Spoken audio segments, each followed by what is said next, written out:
What is happening, YouTube? Welcome back to another episode on Nightcrawler TV. I hope you're all doing well. Today we're going to delve into the life and crimes of John Wayne Gacy. So let's jump right in. 25-year-old John Wayne Gacy was a married man with 2 children and was an upstanding member of the Junior Chamber of Commerce in Waterloo, Iowa, when, in 1968, he lured a 15-year-old boy into the back room of the Kentucky Fried Chicken outlet he was running. He handcuffed the boy and tried to bribe him into performing oral sex. When the youth refused, Gacy attempted to penetrate him anally, but his victim luckily escaped. The young man reported Gacy to the police and he was arrested. While awaiting trial, another youngster came forward with a similar accusation. Pleading guilty to sodomy, Gacy expected a suspended sentence. Instead, he was sentenced to 10 years imprisonment and his wife divorced him. A model prisoner, he was released after just 18 months. He moved back to Chicago, his hometown, where he lived with his widowed mother. Gacy had a troubled childhood in the Windy City. His father had been an abusive alcoholic who beat his wife and assaulted his children. On one occasion, Gacy's father struck him over the head with a broomstick, knocking him unconscious. At the age of just 11, he was hit on the head by a swing, which caused a blood clot in his brain, though this was not diagnosed until he was 16. Gacy's father also beat him with a razor strop when he was caught fondling a girl. Nevertheless, he remained fond of his father, though he never managed to become emotionally close to him.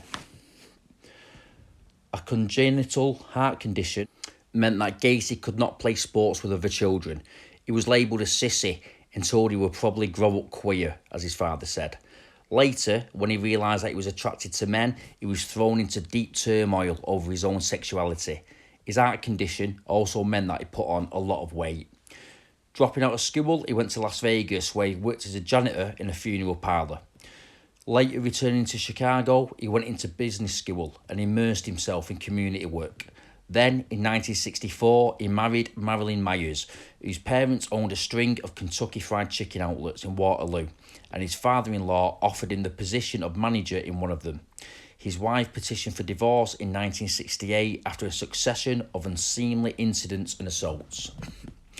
Within a year of his release, Gacy had picked up another youth and tried to force him to have sex. He was arrested, but the case was dropped when the boy did not turn up at court. The police had not informed the authorities in Iowa of his arrest, so he was discharged from his parole there too. His mother helped him to buy a house in the suburb of Des Plaines, where he remarried in 1972 and set up a construction firm. Although Gacy limited his homosexual encounters to times when his wife was out of town, the strain on his marriage was too much and the couple separated in 1976. For Gacy, sex was rarely consensual. He pulled a gun on a youth who would come to him for work, threatening to shoot him if he did not have sex. The boy called his bluff, even though Gacy said that he killed people before. This may well have been true. According to Gacy's own account, in January 1972, he had picked up a boy at a bus terminal and killed him. Nevertheless, his young employee in this instance escaped unmolested. Gacy then developed a simple formula to ensnare victims. He would flash what appeared to be a police badge, pull a gun, and tell his victims he was arresting them. Otherwise, he would invite teenage boys home, ply them with alcohol, and then introduce them to his magic handcuffs.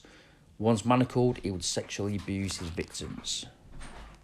When he tired of his captives, he murdered them and buried them in the crawlspace underneath his house. In 1977, Gacy was accused of sexually abusing a youth at gunpoint. Gacy admitted to having participated in brutal sex, but claimed that the boy had been a willing partner and was now trying to blackmail him. He was released with just a caution. By this time, Gacy was a successful contractor and a leading light in the local Democratic Party, and was even photographed with the First Lady at the time, Rosalind Carter. And he also entertained at children's parties, appearing as Pogo the Clown. He also hung out at notorious gay bars, picking up male prostitutes and ex-jailbirds as well as teenage runaways. Gacy got tired of digging holes in his crawlspace, though there was a pressing need for more room to bury his victims. He hired one of his employees named David Cram to do the digging for him. Cram also stayed in the spare bedroom in his boss's house. One night, Cram came home from work and found Gacy drunk and in his clown costume. They had a few drinks, and then Gacy tricked Cram into putting on his handcuffs. Gacy then turned nasty. He began spinning Cram around the room, screaming, "I'm going to rape you." But Cram luckily managed to push Gacy over, grabbed the key to the handcuffs, and escaped. Others also survived. In December 1977, Gacy abducted Robert Donnelly at gunpoint, tortured and sodomised him at his home. Then he let him go. 3 months later, he picked up 27-year-old Jeffrey Rignall at one of his hangouts. He invited the young man to share a drink in his car. Once inside the sleek black Oldsmobile, Gacy held a rag soaked with chloroform over Rignall's face. When Rignall woke up, he was naked and strapped to a homemade rack in Gacy's basement. Gacy was also naked and showed Rignall a number of whips and more sinister sexual devices, explaining just how he intended to use them.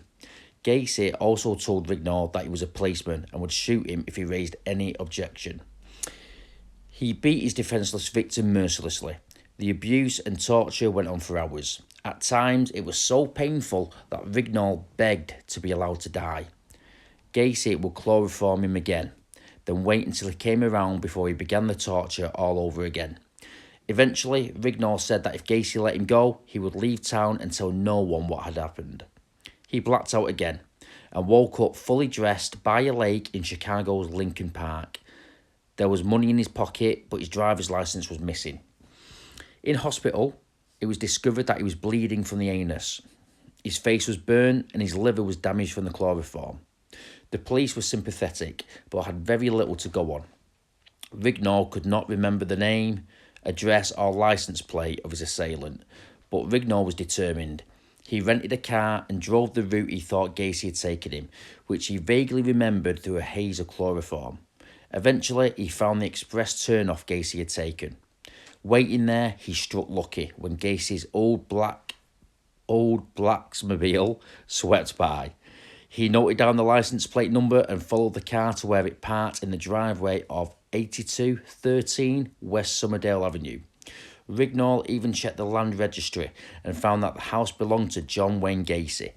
Then he took the information to the police. When they followed up on Rignall's leads, the Chicago Police Department found that Gacy's suburban home was just outside their jurisdiction, meaning they could not press felony charges against him. However, Gacy agreed to give Rignall $3,000 towards his medical bills, and the matter was then dropped. Despite this brush with the law, Gacy did not give up his campaign of abduction, sexual abuse, and murder. In December 1978, Mrs. Elizabeth Peast reported to the local police that her 15-year-old son Robert was missing. She had gone to collect him from the pharmacy where he had a part-time job, but Robert asked her to wait as he was going to visit a contractor who had promised him a summer job. He did not return, and his parents spent the rest of the night driving around the streets looking for him before reporting his disappearance.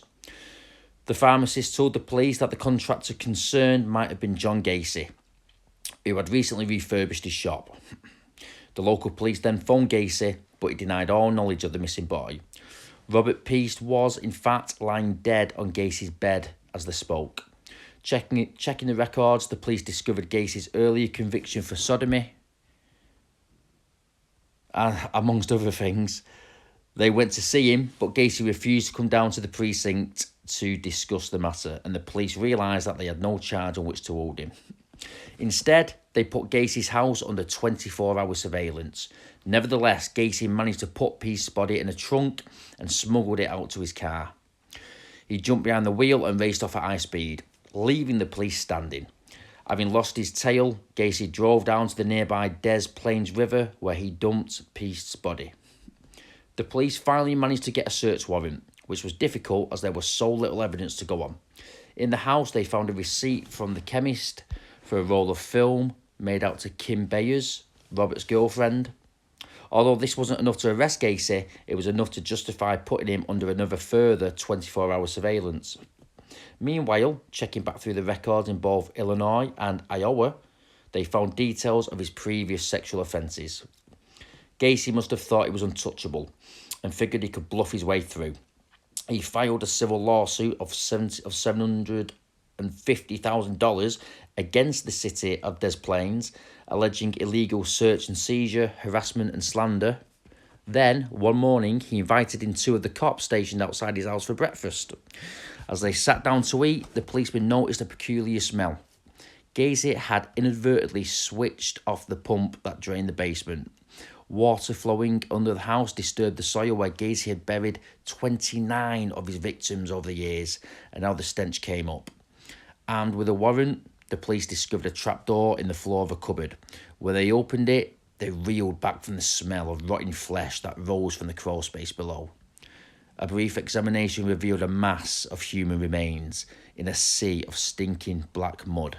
Gacy was immediately arrested and charged with murder. 16 bodies were found in the crawlspace, while another 11 had been buried in the ground around the house. 4 more bodies, including Robert Peace's, were found in the Des Plaines River. 8 of them have never been identified. The youngest of his victims was 9. The oldest were full-grown men. John Wayne Gacy admitted killing 33 young men and boys over the previous 7 years after having forced them to have sex with him. He was tried for mass murder in 1980. One of those who testified against him was Jeffrey Rignall. His testimony did not last very long because he broke down while telling the court the details of his rape and torture. Rignall was so upset that he began to vomit and cry hysterically and was eventually removed from the courtroom. Gacy exhibited no sign of emotion throughout Rignall's harrowing account. The defence sought to show that Gacy was insane. The jury disagreed and convicted Gacy of the murder of 33 young men. He was given 12 death sentences and 21 whole life sentences. Despite his known homosexuality, on death row, Gacy received fan mail from women. He studied law books and filed numerous appeals. Even though he had confessed, Gacy later denied his guilt and set up a premium rate telephone number that featured a 12-minute recording statement declaring his innocence. While imprisoned at the Menard Correctional Centre, Gacy took up studying the visual arts. His paintings were shown to the public in an exhibition at a Chicago gallery. Many of his pictures depict him in costume as Pogo the Clown. Others depict fellow serial killers Ed Gein and Jeffrey Dahmer. Gacy was allowed to profit from their sale, with one painting fetching nearly $10,000. Some people bought his pictures with the sole intention of destroying them. In October 1993, Gacy's final appeal was thrown out by the US Supreme Court, and his death sentence was set for the 10th of May 1994. Gacy's last meal included a bucket of Kentucky Fried Chicken. Prison officers said he was very chatty, talking up a storm.